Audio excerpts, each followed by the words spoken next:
নামাজ শুরু করার আগে তিনটি বাক্য পড়ুন, আল্লাহ তাআলার রহমতের দরজাগুলো আল্লাহ তাআলা খুলে দিবেন। ওই সময় আপনি আল্লাহর কাছে যা চাইবেন আল্লাহ রাব্বুল আলামিন কিন্তু তাই দিবেন। আপনার মনের সকল আশাগুলা আল্লাহ তাআলা পূরণ করে দিবেন। আল্লাহর পেয়ারা হাবিব সাল্লাল্লাহু আলাইহি ওয়াসাল্লাম নামাজের ইমামতির জন্য সামনে গেলেন, কিন্তু পিছন দিক থেকে একজন সাহাবী উচ্চ সুরে বাক্যগুলা বলতেছেন। আর আল্লাহ রাসূল নামাজ শেষ করার পরে জিজ্ঞেস করলেন, কে এই বাক্যগুলা পড়েছ? ওই সাহাবী হাত তুললেন। আল্লাহ রাসূল বললেন, তুমি এই দোয়া পড়ার সাথে সাথে আল্লাহ তাআলা রহমতের দরজাগুলা খুলে দিলেন।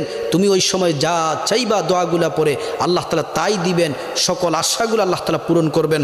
দোয়াটি হচ্ছে আল্লাহু আকবার কাবীরা ওয়ালহামদুলিল্লাহি কাসীরা ওয়া সুবহানাল্লাহি বুকরাতা ওয়া আসীলা। এই দোয়াটি পড়ার সাথে সাথে আল্লাহ তাআলা রহমতের দরজাগুলা খুলে দেন।